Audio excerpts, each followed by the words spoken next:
untuk menghidupkan kehidupan Madinah di seluruh alam itu Bapak sekalian, maka bulan September nanti kita ada hajat besar di mana tanggal 26, 27, 28 September akan ada istimak pertemuan umat Islam, tempatnya di Magetan, Temboro. Amin. Nahmaduhu wa nasta'inuhu wa nu'minu bihi wa natawakkalu alaih wa na'udzu bihi min syururi anfusina wa min sayyiati a'malina may yahdihillahu fala mudilla lahu wa may yudlilhu fala hadiya lahu. Asyhadu an la ilaha illallah wa la na'budu illa iyya mukhlisina lahuddin wa asyhadu anna Muhammadan abduhu wa rasuluh rahmatan lil alamin. Allahumma salli ala sayyidina wa habibina wa safiina wa maulana Muhammad abdika wa nabiyyika wa rasulika nabiyil ummi wa ala alihi wa sahbihi wa sallam tasliman katsiran katsira. Amma ba'd. A'udzu billahi minasyaitonir rajim. Ya ayyuhalladzina amanu taqullaha wa qulu qawlan sadida yuslih lakum a'malakum wa yaghfir lakum dzunubakum wa may yuti'illaha wa rasulahu faqad faza fawzan 'azima. Shadaqallahul 'adzim. Yang saya muliakan Bapak Kiai Abdul Wahid dengan seluruh keluarga, hadirin para ulama, tokoh-tokoh masyarakat, bapak-bapak, ibu-ibu, jamaah sekalian yang dimuliakan Allah Subhanahu wa taala. Alhamdulillah, bersyukur kita kepada Allah. Allah mengizinkan kita untuk bisa bertemu dengan tahun 1404 berapa ini? 47 Hijrah. Allah memberi kesempatan kepada kita untuk bertemu dengan tahun ini insyaallah dengan hikmah, satu kesempatan untuk beramal dan satu adalah kesempatan untuk bertobat kepada Allah Subhanahu wa taala. Hidup ini sebenarnya tidak lama. Hidup itu ulama menyampaikan cuma 3 hari saja. Hari yang lalu, hari yang sekarang, dan hari esok yang kita tidak tahu. 3 hari saja sebenarnya. 1 hari yang lalu, 1 hari sekarang, dan 1 hari esok yang kita tidak tahu. Besok akan sampai ketemu hari besok apa tidak. Hari mulia, ada lagi yang lebih dahsyat, bukan 3 hari, tapi sebenarnya kita ini di dunia cuma 3 saat saja. Sesaat yang lalu, sesaat sekarang, dan sesaat yang kita tidak tahu. Kita akan bertemu dengan 1 saat lagi apa tidak. Imam Ghazali rahmatullahi alaih beliau mengatakan lebih dahsyat lagi, bukan 3 hari, bukan 3 saat, tapi 3 tarikan nafas. 1 nafas yang lalu, 1 nafas yang sekarang kita hirup, dan 1 nafas lagi kita akan bertemu 1 nafas lagi apa tidak. Jadi tidak lama ini hidup di dunia ya sekalian. 3 tarikan nafas saja, 1 tarikan nafas yang lalu yang sudah kita hembuskan, 1 tarikan nafas yang sedang kita tarik sekarang ini, dan 1 tarikan lagi, nggak tahu kita akan bertemu dengan 1 tarikan nafas lagi apa tidak. Hanya kita ini kadang-kadang kan panjang angan-angan. Mimpinya itu andaikan aku hidup 1000 tahun lagi. Kebanyakan kita seperti itu. Sudah menjadi keputusan daripada Allah Subhanahu wa taala bahwa dunia ini sementara. Tidak ada yang kekal dalam kehidupan dunia. Mudanya sementara, apalagi tuanya. Muda saja sementara, apalagi yang tua.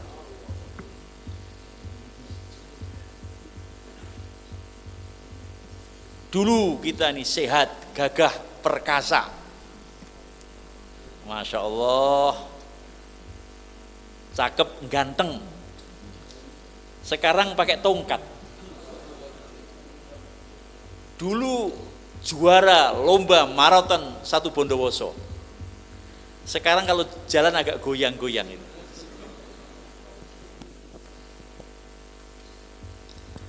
Demikianlah bahwa sekalian hidup di dunia.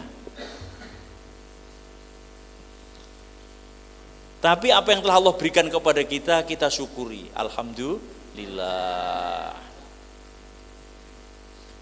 Dan sekarang kita bertemu dengan bulan Muharram tahun 1447 Hijriah.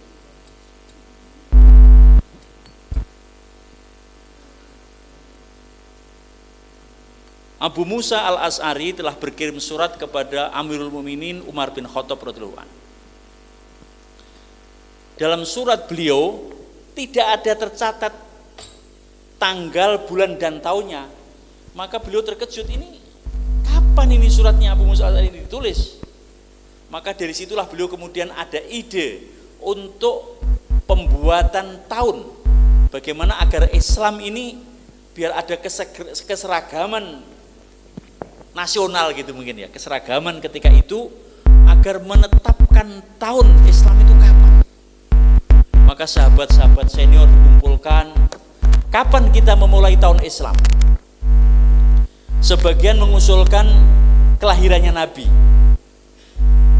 sebagian lagi mengusulkan diangkatnya Rasulullah menjadi Rasul waktu kenabian, dan kemudian sebagian lagi mengusulkan untuk dimulainya tahun baru Islam itu saat hijrahnya Rasulullah SAW dari Mekah menuju Madinah. Maka bermusyawarahlah para sahabat, dan kemudian Amirul Mukminin Umar bin Khattab radhiyallahu anhu telah menetapkan untuk memilih waktu hijrahnya Nabi sebagai awal mula tahun baru Islam. Ketika itu sudah tahun 17 Hijrah.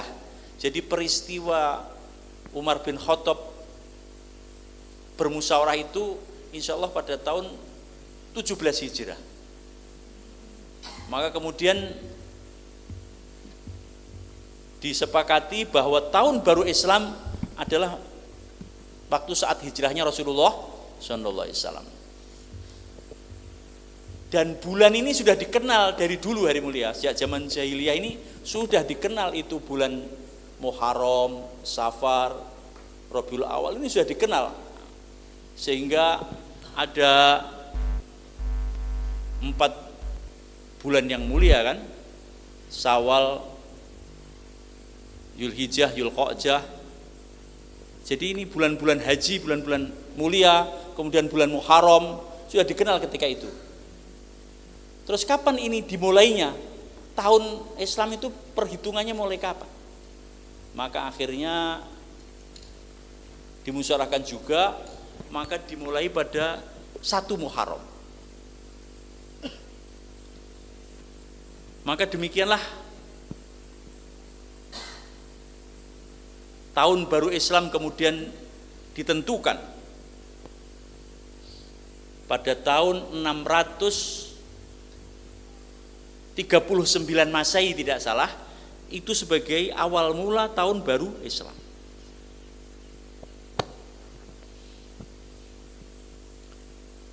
Hadirin dimuliakan Allah Subhanahu wa taala,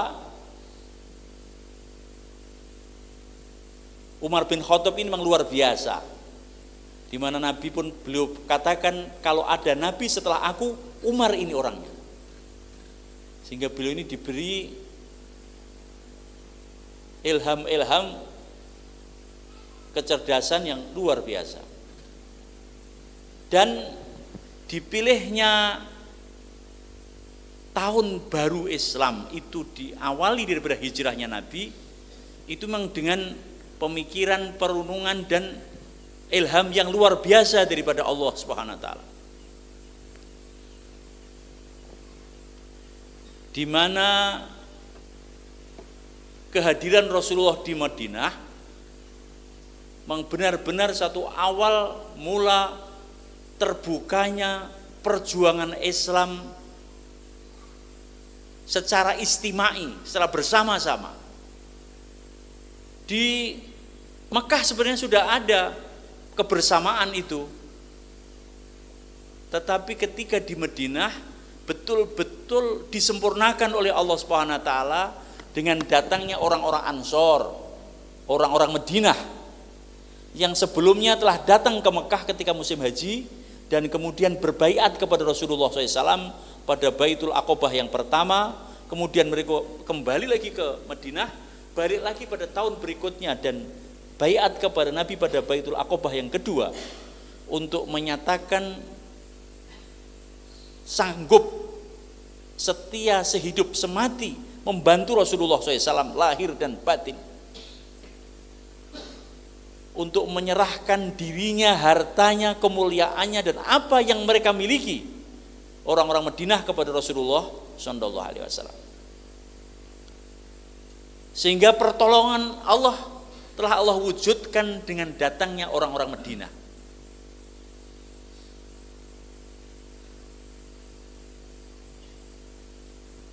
Rasulullah SAW hari mulia kemudian menerima perintah daripada Allah Subhanahu wa taala untuk hijrah ke Madinah. Di mana hijrahnya Nabi ini tidak serta-merta. Tetapi sebelumnya Rasulullah telah mengutus seorang pemuda paling ganteng di Mekah yang sudah beriman kepada Rasulullah SAW, Mus'ab bin Umair namanya. Ini pemuda ganteng perlente, mungkin begitu sekarang. Yang mana kalau dia berjalan maka bau minyak wanginya akan dirasa oleh orang-orang yang berjalan di belakangnya. Dan dia telah memeluk Islam. Ganteng, orang terpandang, cerdas, muda, dikirim ke Mekah, ke Madinah setahun sebelum hijrahnya Nabi. Ketika itu Madinah belum ada masjid, belum ada madrasah. Hanya ada beberapa orang yang telah menyatakan dirinya untuk Islam setelah Baitul Aqobah yang pertama. Yang kedua, 72 orang kurang lebih berbaiat kepada Nabi. Maka Mus'ab bin Umair telah datang ke Madinah. Beliau bergerak di mana? Di bawah kebun-kebun kurma untuk dakwah kepada pemilik-pemilik kurma yang ada di Madinah, yaitu orang-orang Ansor. Sehingga setahun kemudian ketika Nabi datang di Madinah, hampir setiap rumah orang-orang Madinah sudah ada Islamnya. Sebab orang satu, Mus'ab bin Umair namanya, anak muda, penuh dengan semangat, penuh dengan kegigihan dan keyakinan kepada Allah dan Rasulnya. Agama ini akan ditolong oleh Allah, kemenangan akan datang. Beliau pergi ke Madinah dan kemudian bergerak menjumpai dari pintu ke pintu, door to door, face to face, pintu ke pintu, muka ke muka, menjumpai orang Madinah menawarkan Islam, keselamatan di dalam Islam, kemuliaan di dalam Islam. Di dalam Islam tersimpan nusratullah ghaibiyah, pertolongan Allah yang gaib akan datang kalau menerima Islam. Dan dijanjikan kepada engkau wahai orang-orang Madinah surga yang kekal abadi selama-lamanya. Keyakinan inilah hari mulia yang dibawa oleh Mus'ab bin Umair dan ditawarkan kepada orang-orang Madinah. Dan orang Madinah menerima sebagian besar, sehingga hampir tiap-tiap rumah sudah ada orang Islamnya ketika Nabi hijrah di Madinah. Maka Nabi telah datang bersama dengan Abu Bakar Siddiq radhiyallahu anhu.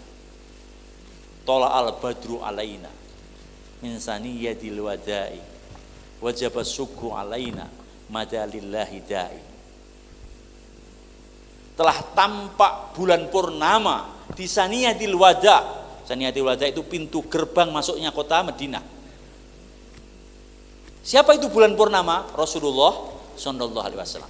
Orang-orang Madinah keluar rumah mereka, naik ke pohon-pohon kurma, naik ke atap-atap rumah mereka, melihat dari jarak jauh karena dengar berita Muhammad akan datang ke Madinah. Mereka datang dengan penuh kerinduan, kecintaan yang membara untuk menyambut datangnya Muhammad sallallahu alaihi wasallam. Wajib syukru alaina. Wajib syukur bagi kami. Syukur kenapa? Apakah karena di rumah ada beras? Apakah gula kopi masih ada? Bukan. Wajib syukur bagi kami karena masih adanya dai yang mendakwahkan agama. Wajib syukru alaina mada'alillahi da'i.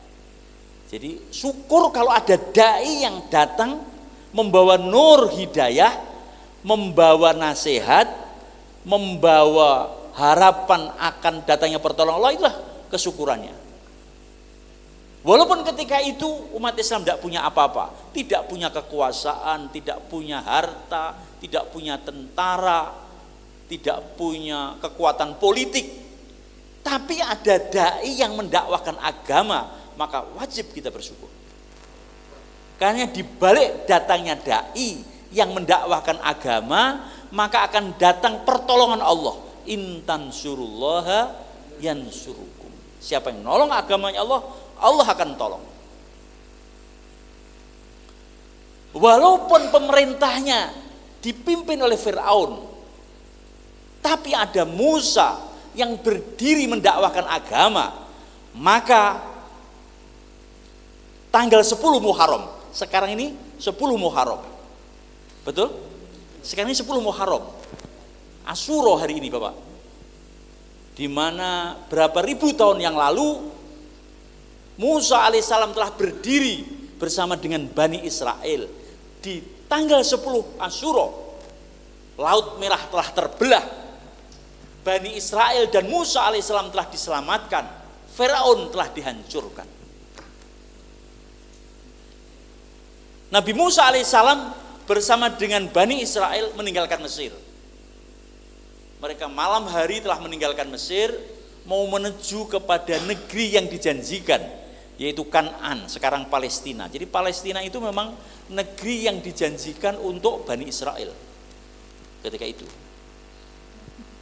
di mana setelah puluhan tahun Bani Israel telah diperbudak di Mesir.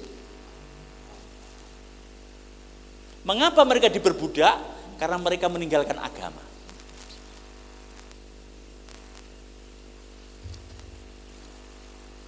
Dulu Bani Israel datang dengan kemuliaan di Mesir, di mana Nabi Yusuf alaihissalam telah menjadi menteri besar. Nabi Yusuf belum menjadi menteri ekonomi sekaligus menteri pertanian, dan kemudian memegang perbendaraan kerajaan Mesir. Ini Nabi Yusuf. Nabi Yusuf ini bukan menteri agama Pak sekalian. Menteri pertanian, menteri apa itu? Perbendaraan, keuangan, kemudian belum menjadi menteri besar lagi, dan kemudian keluarganya, ayahnya semua diboyong ke Mesir, menjadi tokoh-tokoh Mesir, orang-orang yang terpandang. Nabi Yakub masuk ke Mesir, menemui undangan putranya Yusuf alaihissalam, dan kemudian saudara-saudaranya menjadi tokoh-tokoh Mesir, menjadi gus-gus, lora-lora kalau kiai, ya kan? Ini anaknya Nabi, bukan gus lagi, di atasnya gus, putra Nabi Yakub alaihissalam. Ini orang-orang Bani Israel dimuliakan karena mereka membawa agama,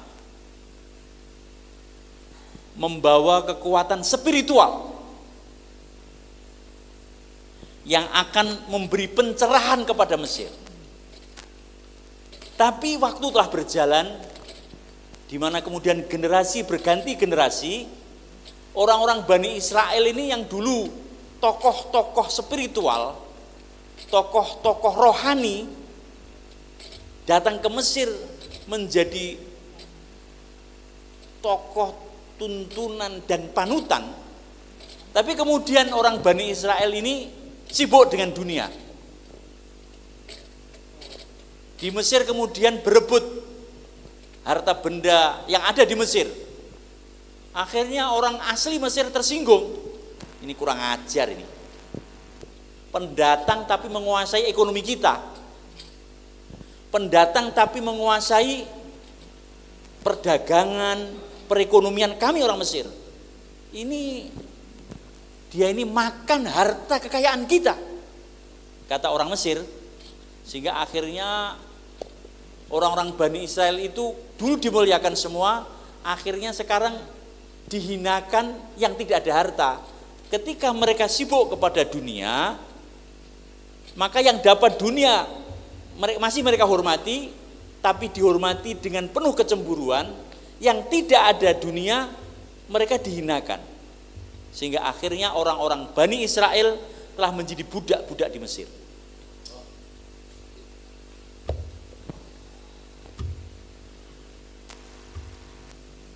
Hadirin muliakan Allah Subhanahu wa taala.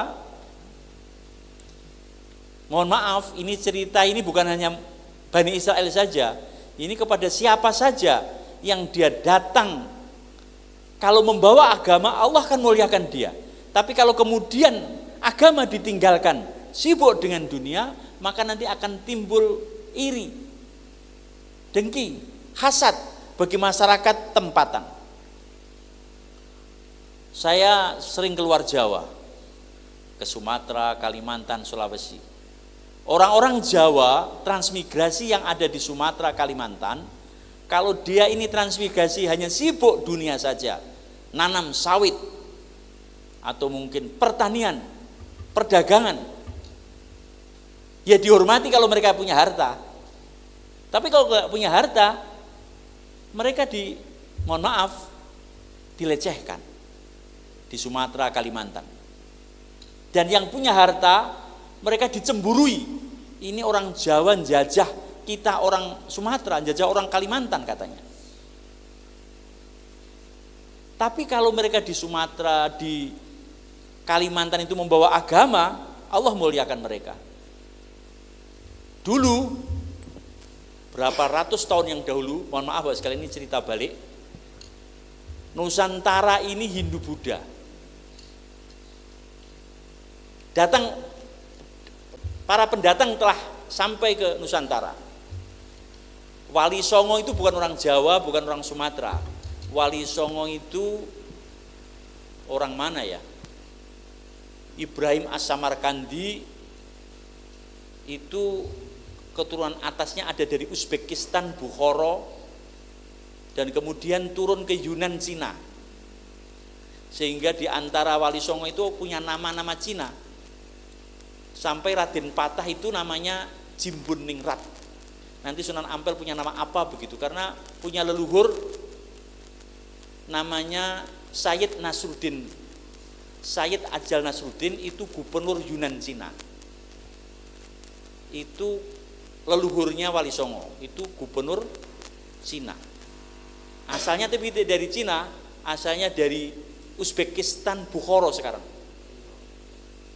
Dari Bukhara, negeri Bukhara itu negeri Rusia, Uzbek Rusia. Datang di sini sebagai pendatang itu Wali Songo, tapi Wali Songo membawa agama, menyebarkan Islam, maka dimuliakan di tanah Jawa.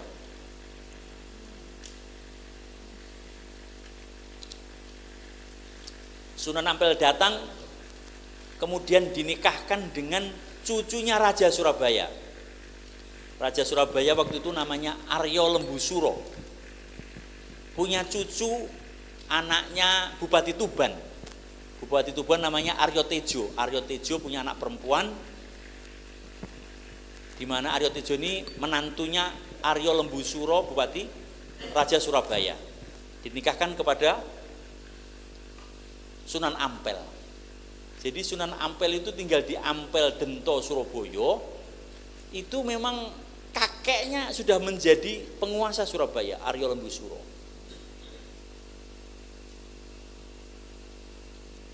dan kemudian membawa agama. Agamawan itu kalau di zaman dahulu itu itu kelasnya tertinggi. Urusan agama, urusan akhirat itu kasta tertinggi, kasta Brahmana di dalam sosiologi Jawa dulu. Bukan Jawa, sebenarnya ini hampir di mana-mana dulu ketika itu orang yang mikir akhirat, tidak ngurusi dunia, itu namanya orang agamawan Brahmana, kastanya tinggi. Dan kemudian nikah dengan kasta kesatria. Nah, kesatria itu kasta kedua. Maka ya akhirnya sudah ini kasta tertinggi nikah dengan kasta yang tinggi lagi. Dan kemudian membawa agama. Maka ya masyarakat itu tunduk, patuh, taat. Sudah ikut sama Wali Songo itu. Dimuliakan, dihormati, dan sebagainya. Apa yang terjadi? Nusantara berubah. Kita ini orang Nusantara ini macam paling akhir masuk Islamnya. Di Syria, Sam sudah berkuasa zaman para sahabat, sampai di Andalusia sudah berkuasa di abad-abad pertama. Nusantara ini abad ke-12, akhir-akhir. Tapi akhir masuknya Islam paling banyak yang masuk Islam. Sampai sekarang ini terbanyak umat Islam di dunia Nusantara. Indonesia umroh paling banyak, haji paling banyak. Mungkin nanti di Padang Masar paling banyak orang Indonesia juga. Bukan hanya di Padang Masar, Rasulullah katakan, aku berharap nanti kamu umatku itu akan memenuhi sepertiga surga. Para sahabat teriak Allahu Akbar. Kemudian Nabi katakan, aku berharap kamu separuh surga daripada kamu. Para sahabat teriak lagi Allahu Akbar. Kemudian Rasulullah mengatakan, aku berharap 2/3 penghuni surga daripada umatku, umat Muhammad. Maka sahabat teriak lagi Allahu Akbar. Lah kalau nanti 2/3 umat Muhammad ini akan memenuhi surga, dan sekarang ini umat Muhammad paling banyak itu Nusantara, Indonesia, maka jangan-jangan nanti paling banyak di surga orang Indonesia juga. Kan paling banyak toh. Dan sekarang kuncinya sudah dipegang semua. Apa kuncinya surga? La ilaha illallah. Ini kunci surga, miftahul jannah. Jadi tahlil itu dapat kuncinya surga. Kok orang tahlil masuk neraka itu loh dari mana? Ini gak masuk akal ini. Rasulullah katakan bahwa la ilaha illallah miftahul jannah. La ilaha itu kuncinya surga. Sudah punya kunci surga, kok katanya malah masuk neraka itu loh. Ini tidak masuk logika di mana. Hanya kuncinya ini harus sama. Ini punya kunci, tapi kalau kuncinya tidak sama ya tidak bisa. Nggak masuk sekalian. Ini kuncinya kunci Yamaha, dipakai Honda tidak bisa. Kunci lemari untuk buka pintu rumah tidak bisa. Kuncinya harus sama. Lah, giginya kunci itu adalah Muhammadur Rasulullah. Maka bagaimana kita mesti menyamakan. La ilallahnya sudah punya. Sekarang bagaimana membawa kehidupan suci sunnahnya Nabi Agung Muhammad Sallallahu Alaihi Wasallam. Sunnah Nabi bagaimana diwujudkan? Sunnah itu katanya ada 3. Adat, ibadat, dakwat. Jadi sunnah adat, kebiasaan harian, makan, minum, tidur, pakaian, ini adat. Ini sunnah dalam apa? Adat. Nabi makan tangan kanan, gitu. Kemudian pakai baju tangan kanan, lepas baju kiri. Ini adat. Dan ini dicontohkan sama Nabi. Ada di Madinah, orang makan tangan pakai tangan kiri. Nabi mengingatkan, makan jangan tangan kiri, tangan kanan. Orang itu bilang tidak bisa katanya. Dia bilang tidak bisa, langsung stroke. Betul-betul tidak bisa. Ini hati-hati Pak sekalian. Jangan macam-macam. Nanti kalau stroke gawat ini. La ilaha illallah. Di dalam sunnah tersimpan hidayah. Wa in tuti'hu tahtadu. Bila engkau taat, engkau dapat hidayah. Di dalam sunnah tersimpan ridhonya Allah. Di dalam sunnah tersimpan cintanya Allah. Qul in kuntum tuhibbunallah fattabi'uni yuhibbukumullah wa yaghfir lakum dzunubakum. Tidak hanya cintanya Allah, di dalam sunnah tersimpan pengampunannya Allah. Maka kita datang kepada para alim ulama bertanya tentang sunnah-sunnah Nabi. Pak Yai, ini saya mau mengawinkan anak saya, Pak Yai, bagaimana sunnah dalam walimah? Datang kepada Pak Kiai. Pak Kiai, ini saya mau ada kerjasama dengan tetangga. Kerjasama apa? Ini kerjasama bisnis. Bagaimana Pak Kiai ini biar sesuai dengan sunnah Pak Kiai? Tanya Pak Kiai bagaimana sunnah dalam sirkah, muamalat, sehingga kita ini jauh daripada riba. Datang kepada para kiai-kiai. Maka untuk mengetahui sunnah Bapak sekalian, kuncinya apa? Ngaji. Datang kepada ulama-ulama kita.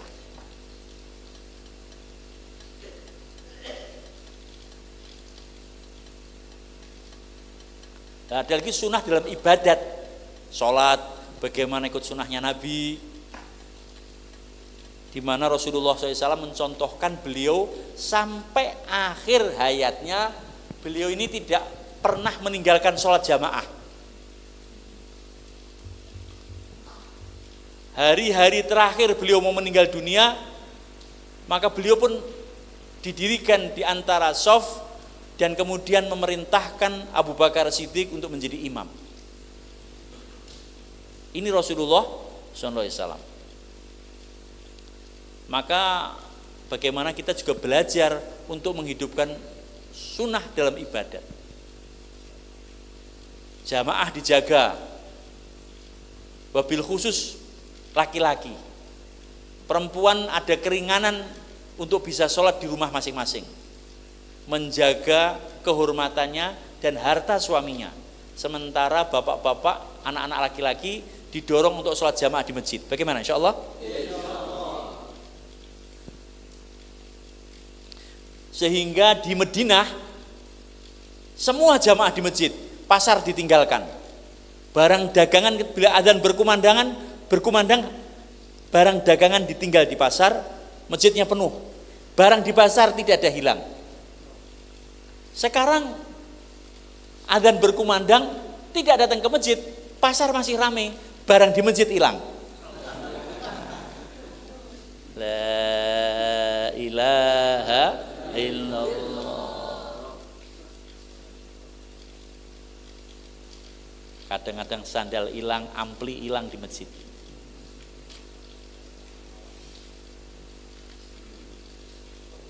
Padahal zamannya Nabi itu barang dagangan di pasar ditinggal tidak hilang, adzan berkumandang. Sampai orang-orang kafir datang ke Madinah heran, loh ini kemana mereka semua ini? Pak, ke masjid. Akhirnya melihat ke masjid, betul masjid penuh dengan jamaah. Barang dagangan aman di pasar, penuh dengan jamaah. Madinah satu hati, kasih sayang, tolong menolong, gotong royong, hidup di Madinah.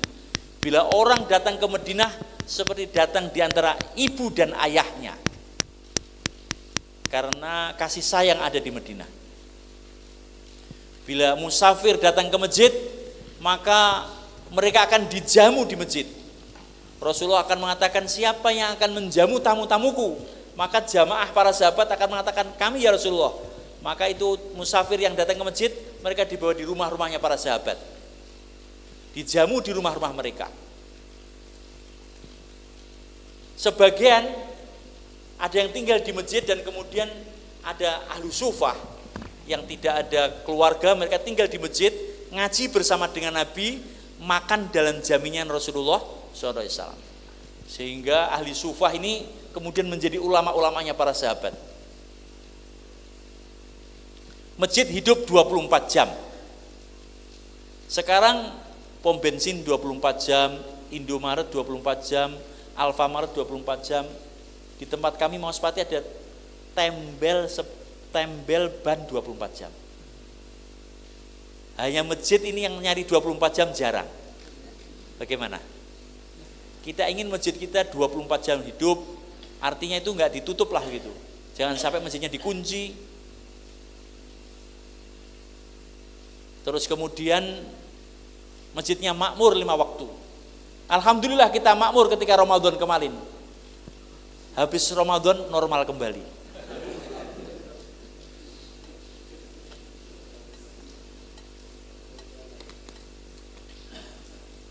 Bapak sekalian, kita ingin laki-laki balik sholat berjamaah di masjid. 100% laki-laki balik sholat berjamaah di masjid. Bagaimana? Laki-laki balik sholat berjamaah di masjid. Caranya, yang sudah aktif memikirkan yang belum aktif. Yang sudah aktif berapa ini? 10 orang. Maka 10 orang yang sudah aktif di masjid memikirkan yang belum aktif. Datangi ke rumahnya, ditengok. Man, alhamdulillah kemarin Ramadan masjid kita makmur, man. Ini sekarang agak kurang. Ini kalau masjid kita ini, taman ini ada ini, kelihatan regeng kata orang Jawa. Regeng itu apa bahasa Maduranya? Rame gitu. Bagaimana kalau masjid kita biar seperti Ramadan lagi, man? Datang, pegang tangannya, bawa ke masjid. Tidak mau pegang kakinya. Jangan ditarik, dipijeti. Bah, ini kaki ke sawah sudah berapa tahun? Alhamdulillah 50 tahun. Ke masjid. Ya. Kadang-kadang, gitu. Ini bagaimana biar nanti kakinya ini mencorong, bercahaya nanti di mahsyar, maka digunakan untuk berjalan menuju ke masjid. Satu langkah menggugurkan dosa, satu langkah menaikkan derajat. Alhamdulillah. Bapak sekalian dimuliakan Allah SWT, maka sunah-sunah kita hidupkan. Sunah dalam muamalat, sunah dalam muasyarah, gitu. Pergaulan yang baik dengan tetangga, dengan orang tua, dengan sesama kita, dengan orang Islam. Bukan orang Islam saja, agama mengajarkan kepada kita untuk hubungan yang baik. Seorang sahabat Ibnu Umar insyaallah, beliau memerintahkan kepada budaknya untuk memotong kambing. Beliau katakan, nanti kalau kamu potong kambing jangan lupa tetangga depan rumah. Insyaallah katanya. Megang kambing sudah perintah itu, habis itu kambingnya dipotong, belum dikuliti, baru dipotong. Datang lagi Ibnu Umar, jangan lupa tetangga depan rumah dikasih juga. Insya Allah. Kemudian kambing dikuliti belum dipotong-potong. Datang lagi, jangan lupa tetangga depan rumah. Akhirnya budaknya agak jengkel. Tuan, mau berapa kali merintahkan saya ngasih daging ke tetangga depan rumah? Maka Ibnu Umar beliau berkata, karena Rasulullah merintah saya berkali-kali, maka aku perintahkan kamu berkali-kali. Padahal depan rumah itu orang Yahudi. Orang Yahudi saja kalau kita potong kambing agar dia juga dapat ini bagiannya. Jangan sampai ini tetangga kita orang Islam cuma dapat sunduk satenya saja. Nah, kita buat motong kambing, nyate rame-rame satu keluarga, tetangga cuma dapat sunduknya sate dilempar. Kita ingin datang ketentraman, kedamaian kepada tetangga-tetangga kita. Hijrah, ini tahun baru hijrah Bapak sekalian. Ini satu momentum itu apa sih ya?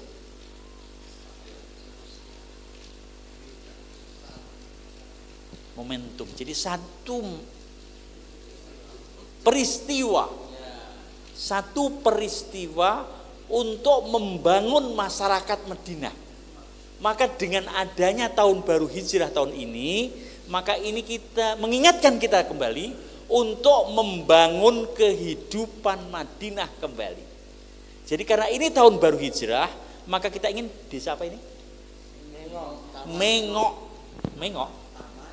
Taman Mengok. Taman Mengok bagaimana menjadi Madinah. Nah, jadi kita Mengok ya, betul. Jadi kita punya cita-cita Mengok jadi Madinah. Mengok Munawaroh. Bagaimana? Insya Allah. Caranya bagaimana? Bapak sekalian, Rasulullah datang di Madinah, pertama menyatukan orang Madinah. Membuat nota kesepakatan piagam Madinah. Bahkan Islam Yahudi pertama Muhajirin Ansor. Muhajirin Ansor disatukan, disaudarakan Muhajirin dan Ansor. Orang-orang Muhajirin mereka tidak punya apa-apa. Harta kekayaan, rumah, harta benda ditinggal di Mekah. Ditinggal di Mekah. Datang di Madinah tidak ada apa-apa. Mung bondo katok kolor itu kata orang Jawa gitu. Jadi datang yang baju yang melekat di badan lah begitu. Datang ke Madinah. Disatukan dengan orang-orang Madinah. Orang Madinah dia punya kebun kurma. Orang Mekah tidak punya apa-apa. Tidak punya apa-apa. Tapi dia sudah ngaji kepada Rasulullah 13 tahun di Mekah. Jadi sudah ada modal iman, keyakinan, dan kefahaman kepada Islam. Ilmu sudah ada. Maka sekarang orang Mekah yang membawa ilmu akhirat datang ke Madinah, disatukan dengan orang Madinah yang punya dunia. Jadi dunia akhirat disatukan. Sehingga terjadi persaudaraan Muhajirin Ansor.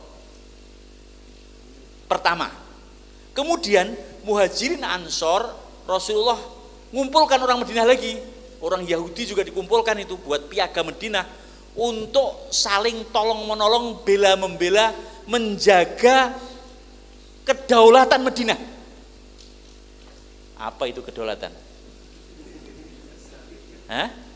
Menjaga keamanan, ketentraman, apa lagi? Keselamatan Madinah. Pokoknya Madinah ini dijaga. Keamanan itu modal besar, ketenangan, ketentraman, keamanan itu modal besar untuk taat kepada Allah. Kayak gegeran aja. Padu gegeran, apa itu padu? Tukaran. Tukaran sikut menyikut. Padu itu repot itu. Ya kan? Akhirnya mereka bersepakat untuk menjaga Madinah. Apapun yang terjadi Madinah dijaga. Bersepakat kalau ada musuh, semua ahli Madinah menjaga Madinah. Itu kesepakatan dengan orang-orang Yahudi. Itu pertama awal mula. Kemudian setelah itu mereka Muhajirin Ansor membuat masjid bersama-sama, membangun masjid sebagai pusat pertemuannya umat Islam untuk membangun Madinah. Apanya yang dibangun? Pertama, hatinya dengan ngaji di masjid, dengan dakwah, taklim, ibadah zikir dan khidmat. Ini 4 kurikulum masjid Madinah. Dakwah itu cerita tentang keagungan Allah, kebesaran Allah, keagungan kampung akhirat, kelebihan-kelebihan amal di dakwah. Kemudian taklim, hukum ahkam, masail, itu taklim, ngaji.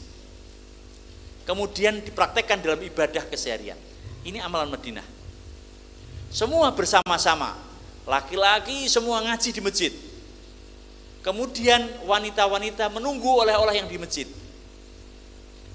Bapak-bapaknya ngaji sama Rasulullah, nanti 1 ayat, 2 ayat, 1 hadis, 2 hadis di masjid, dibawa ke rumah. Wanita-wanita di rumah nunggu. Pak-e, dari masjid oleh-olehnya apa? Oleh-olehnya qala Rasulullah, qala Allah Ta'ala. Jadi oleh-olehnya ayat-ayat Al-Quran dan sabda-sabda Rasulullah SAW. Sehingga di masjid ada ngaji, di rumah-rumah ada ngaji. Kalau ini kita buat begitu bagaimana? Jadi di masjid kita ngaji semua ini bapak-bapak. Nanti setelah ngaji di masjid bawa ke rumah. disampaikan apa yang ngaji di masjid kepada ahli keluarga kita. Sehingga di masjid ada taklim bersama dengan keluarga.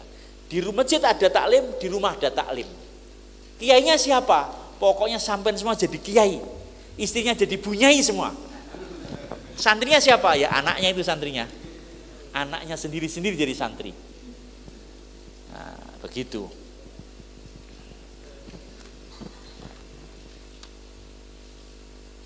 Mohon maaf, madrasah yang seperti kita kenal sekarang ini zaman dahulu di Madinah belum ada. Jadi ada pondok pesantren komplek dia belum ada. Adanya masjid. Yang tinggal di masjid ahli sufah itu. Tapi sak Madinah laki-laki yang muslim mukmin semua ngaji semua di masjid. Ngaji di masjid dan oleh-oleh dari masjid disampaikan di rumah-rumah. Sehingga rumah-rumah jadi kata orang Jawa godaan-godaan, kamar-kamar, asrama-asrama itu ya di rumah masing-masing gitu. Ketika itu satu malam Umar bin Khattab beliau berronda keliling Madinah. Ketika keliling beliau istirahat, terdengar percakapan seorang ibu dengan putrinya. Ibunya berkata, "Nduk, engko nek adol susu campuran banyu."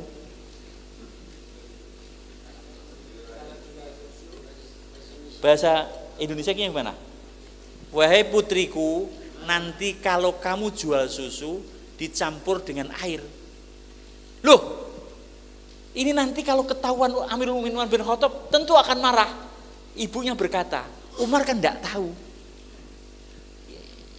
Putrinya berkata lagi, benar Umar tidak tahu, tapi bukankah Allah mengetahui? Ini wanita, gadis pingitan di rumah Madinah, dia punya iman seperti wali-wali. Tidak mereka ketahui di balik tembok Umar bin Khattab sedang mendengarkan pembicaraan mereka. Para alim ulama membahas hadis ini. Beliau mengatakan, alim ulama katakan, ini ibu ini bukan mengajarkan kefasikan kepada anaknya, tapi ibu ini sedang menguji putrinya. Karena ibu yang fasik tidak mungkin punya anak yang solehah. Ini putri solehah, ini mesti ibunya juga solehah juga. Jadi ibu ini kenapa? Ibu ini menguji putrinya karena dia sudah akil balik, besok sebentar lagi akan pindah ke rumah calon suaminya. Dia ini sudah layak pindah rumah atau belum? Maka diuji, imtihannya itu bukan imtihan tertulis, tapi imtihan wawancara, omongan, lesan. Maka Umar bin Khattab mendengar pembicaraan mereka, langsung ditandai rumah itu, pulang di rumah, ngumpulkan anak-anaknya. Anak-anakku kumpul. Siapa ini yang siap kawin?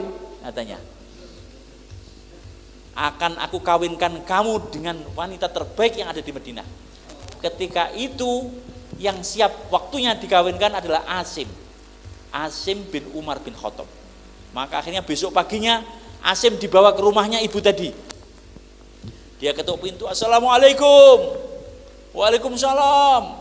Buka pintu kaget, loh kok ada Umar bin Khattab, Amirul Mukminin datang ke rumah. "Wahai Amirul Mukminin, perlu apakah gerangan Tuan datang ke tempat kami?" Maka Umar bin Khattab mengatakan, "Aku datang untuk melamar putrimu," katanya. Wah, ini yang datang ini presiden dari mulia, yang berkuasa luar biasa, yang mana pendapatan negara terbesar di seluruh dunia. Sampai hari ini tidak ada yang melebihi daripada zamannya Umar bin Khattab radhiyallahu anhu. Karena ketika beliau berkuasa, perbendaharaan Persia datang ke Madinah, Romawi yang ada di Sam datang di Madinah. Maka pendapatan negara terbesar di seluruh dunia tidak ada yang melebihi zamannya Umar bin Khattab radhiyallahu anhu. Akhirnya putri tadi dinikahkan dengan Asim bin Umar bin Khattab. Dan dari pernikahan itu maka lahirlah keturunan mereka yang kemudian terkenal dengan Khulafaur Rasyidin yang kelima, yaitu Umar bin Abdul Aziz. Itu daripada perkawinan Asim dengan wanita yang diuji sama ibunya itu tadi. Loh ini bisa begini ini kenapa? Karena hidup taklim di rumah. Di rumah-rumah Madinah taklim hidup. Lah taklim hidup itu karena memang laki-lakinya menghidupkan taklim di rumah. Bukan drama Korea. Drakor, drama Korea atau apa namanya? Indosiar, RCTV, RCTI di rumah. Tapi ini taklim qala Allah taala, qala Rasulullah sallallahu alaihi wasallam. Baik sekalian kita ingin begitu insyaallah. Masjid-masjid kayak kita hidup taklim dan kemudian rumah-rumah kita hidup taklim bersama dengan ahli keluarga kita. Bagaimana insyaallah? Alhamdulillah.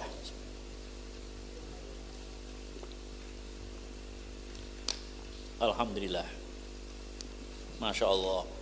Pelan tapi pasti. Dengan ada dakwah, taklim, ibadah, zikir dan khidmat, pelan tapi pasti. Madinah akhirnya menjadi kampungnya wali-wali. Ini sak kampung wali-wali ini.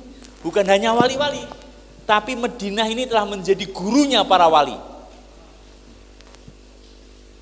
Syekh Abdul Qadir Al-Jailani ditanya oleh murid beliau, "Ya Syekh, bagaimanakah perbandingan engkau dengan sahabat-sahabatnya Nabi?" Maka Syekh Abdul Qadir Jailani beliau mengatakan, sesungguhnya sahabat-sahabat Nabi mereka punya kuda-kuda dan onta-onta yang digunakan dalam berjuang di jalan Allah. Dan kuda-kuda itu kalau berjuang maka akan ada debu-debu yang keluar masuk hidung kuda dan ontanya para sahabat. Syekh Abdul Qadir Jailani mengatakan sesungguhnya debu-debu yang keluar masuk hidung kuda dan ontanya para sahabat lebih hebat daripada Abdul Qadir Jailani. Ini debu-debunya saja. Kata Syekh Abdul Qadir Jailani lebih hebat daripada Abdul Qadir Jailani. Belum lagi itu sahabat-sahabatnya Nabi. Karena memang keberkahan daripada nur nubuwah sehingga mereka luar biasa kedudukannya di sisi Allah Subhanahu wa taala. Jamaah sekalian dimuliakan Allah Subhanahu wa taala, kita ingin melahirkan generasi sahabat kembali. Bagaimana insyaallah?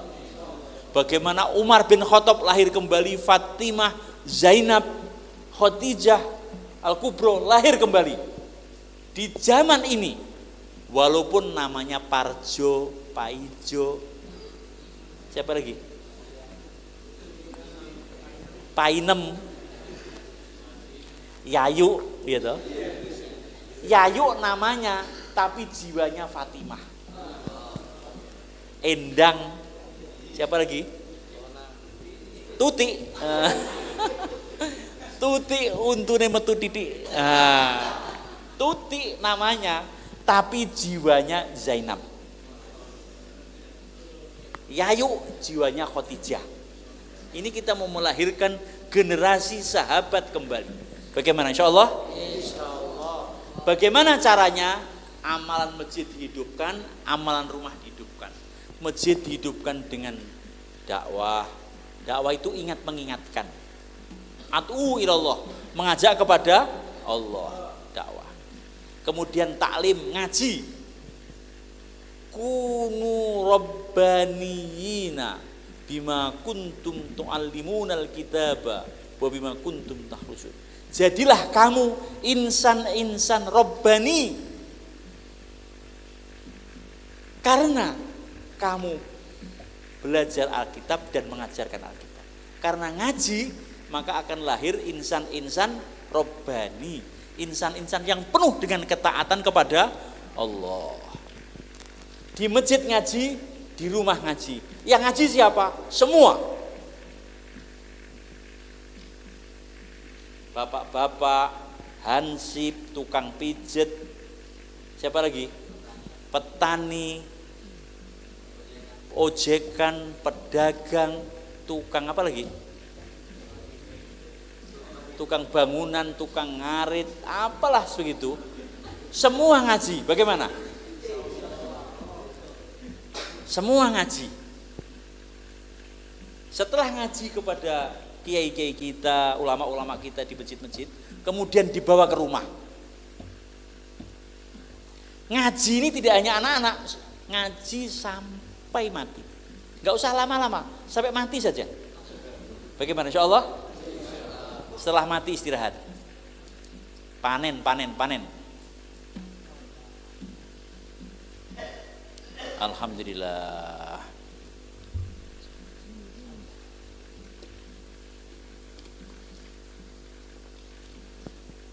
Semangat menghidupkan kehidupan Madinah, inilah inti daripada peringatan tahun baru Hijriah.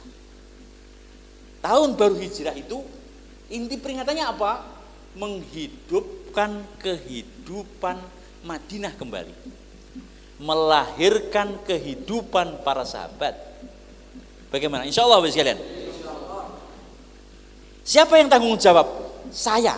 Setiap orang mengatakan siapa yang tanggung jawab? Saya. Walaupun dia petani, buruh tani, kuli bangunan, kuli pasar, semuanya punya tanggung jawab untuk menghidupkan apa? Agama.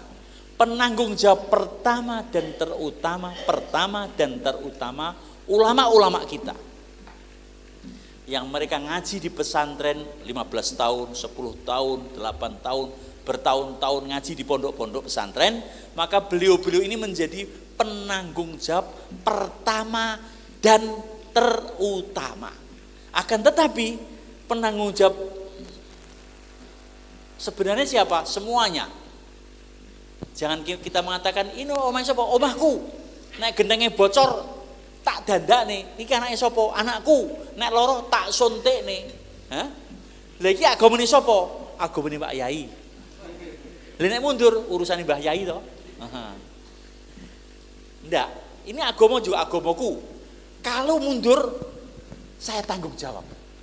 Kata bahasanya orang Jawa, tak dadani. Iki dodoku, tak dadani. Tanggung jawab. Kalau ada apa-apa tanggung jawab, ini agama. Enggak boleh mundur. Ayung qasuddin wa ana hayy, kata Abu Bakar. Apakah agama mundur sementara saya ini hidup? Enggak boleh mundur. Kalau saya hidup, agama enggak boleh mundur. Bagaimana? Insya Allah sekalian. Ini katanya Umar bin Khattab, Abu Bakar Siddiq. Umar bin Khattab belum mengatakan kalau ada seekor kuda terperosok kakinya di Irak, aku takut dituntut oleh Allah Subhanahu wa taala. Ini kuda terperosok kakinya di Irak, takut dituntut oleh Allah Subhanahu wa taala. Ini kuda ini. Bukan orang. Kalau kuda terperosok kakinya di Irak saja dia takut dituntut oleh Allah Subhanahu wa taala, bagaimana kalau ada orang terperosok di nerakanya Allah? Kuda terperosok kaki di jalan Irak, Umar bin Khattab takut dituntut oleh Allah. Bagaimana dengan orang yang terperosok di neraka jahanam? Maka kita harus belajar tanggung jawab. Lu itu kan Umar, Pak. Saya kan Parjo. Parjo, Umar, Paijo, Bambang, siapa saja, kita adalah ummati Muhammadi, umatnya Nabi Agung Muhammad sallallahu alaihi wasallam. Di pundak-pundak kita ada namanya mas'uliyah infirodiyah, tanggung jawab pribadi untuk mewujudkan agama yang sempurna dalam diri kita. Yang kedua ada mas'uliyah istimaiyah, tanggung jawab sosial, keluarga, lingkungan, RT, RW, kampung, tanggung jawab hidupnya agama yang sempurna. Yang ketiga mas'uliyah alamiah, tanggung jawab seluruh alam. Jadi kita ini tanggung jawab seluruh alam. Tokyo, Hong Kong, Beijing, Shanghai, Moskow, London, New York, mana lagi? Suriname, Australia, Eropa, Jerman, tanggung jawab kita semua. Bagaimana kita bisa menghidupkan agama di ujung-ujung dunia. Dan terus bagaimana caranya, Pak? Pertama caranya dengan doa. Bagaimana? Insya Allah hari mulia. Dan setiap hari kita sudah doa. Dalam sholat kita doa bagaimana? Ihdinas siratal mustaqim. Tunjukkanlah kami. Kami siapa? Diniatkan kami seluruh manusia. Tunjukkanlah kami seluruh manusia jalan hidayah. Bagaimana? Insya Allah hari mulia. Jadi kalau kita dalam sholat baca ihdinas siratal mustaqim, diniatkan itu adalah seluruh Bani Adam, anak-anak Adam seluruh dunia, kita niatkan di dalam doa kita, ihdinas siratal mustaqim. Maka kita sholat dapat pahala mendoakan 7 miliar penduduk dunia. Maka dapat hitungan telah berbuat baik untuk 7 miliar orang. Karena mendoakan Cino Singkek Londo oleh hidayah, dapat hidayah. Bagaimana insya Allah? Cino Bondowoso, Cino Maisan, Cino Jember, Cino Surabaya, Cino yang di Cino, semoga semua dapat hidayah. Jangan mengutuk, muga-muga Cino-Cino sambil bledek, enggak. Muga-muga Cino-Cino oleh hidayah mlebu swarga kabeh. Cino Londo muga-muga oleh hidayah semuanya. Bagaimana? Insyaallah mulia. Inilah fikirnya dan doanya Nabi Agung Muhammad sallallahu alaihi wasallam. Semua kebaikan-kebaikan itu mendatangkan nur. Sunah-sunah Nabi mendatangkan nur, dan semua nurnya diniatkan untuk seluruh dunia. Bagaimana? Insyaallah. Ini mohon maaf, kalau jenggot saya ini diterima sama Allah, ini jenggot mendatangkan nur. Maka saya niat, ya Allah, terimalah jenggotku, sehingga jenggot ini mendatangkan hidayah untuk diriku, keluargaku, anak keturunanku, manusia dan jin, seluruh alam sampai hari kiamat. Nah, itu hari mulia. Ini nyun sewu mohon maaf, ini pakai kopiah ini juga contohnya Nabi. Maka pakai kopiah niat, ya Allah, terimalah ini kopiahku, sehingga kopiah ini mendatangkan hidayah untukku, keluargaku, anak keturunanku sampai hari kiamat, manusia dan jin seluruh alam sampai hari kiamat. Karena niatnya ikut sunnahnya Rasulullah SAW. Kalau kita wiridan, subhanallah, subhanallah, subhanallah, subhanallah, itu kalimat subhanallah itu mendatangkan nur. Kalau niatnya untuk pribadi mendatangkan nur, cahaya di hati kita. Tapi kalau niatnya dibesarkan, ya Allah terimalah ini tasbihku, sehingga ini mendatangkan nur bagi diriku, keluargaku, anak keturunanku sampai hari kiamat, manusia dan jin seorang sampai hari kiamat. Maka itu jin-jin di belakang itu ada berapa itu? 1, 2, 3 jin-jin dapat hidayah insya Allah. Ini jin-jin di sini, jin-jin di Semeru, jin di Ijen. Kalau dapat hidayah itu masya Allah dari mulia. Nanti maksiat-maksiat jadi berkurang insya Allah karena jin-jinnya sudah dapat hidayah. Kok kayak tahu aja Pak? Kayak ya. Al-Fatihah. Alhamdulillah.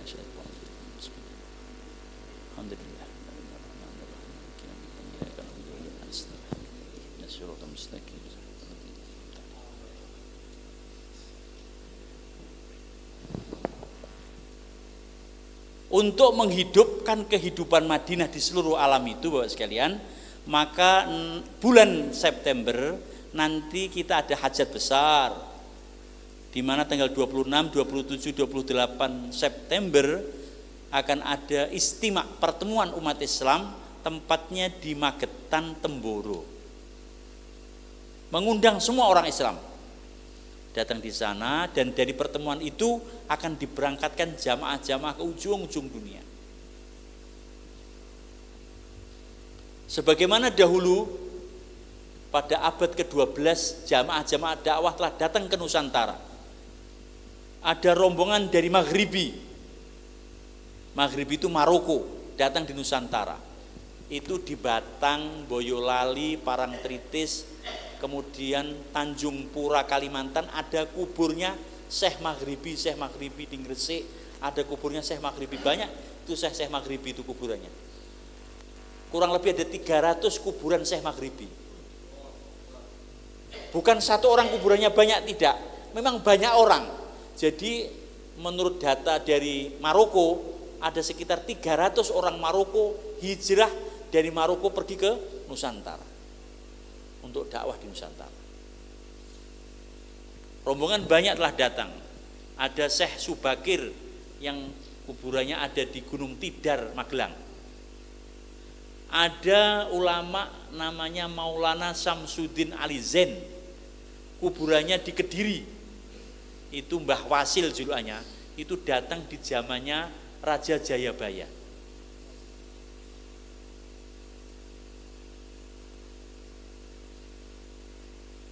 kemudian datang rombongan Syekh Jumadil Kubro, ada kuburannya di Troyo Mojokerto, ada di Semarang, ada juga di Wajo Sulawesi Selatan. Jadi ini dai-dai telah datang ke Nusantara untuk menyebarkan hidayah. Kemudian rombongan yang masyhur, rombongannya Ali Rahmatullah, kemudian terkenal dengan Sunan Ampel, dan Ali Al-Murtadho, panggilannya itu Raden Santri, kuburannya di Gresik.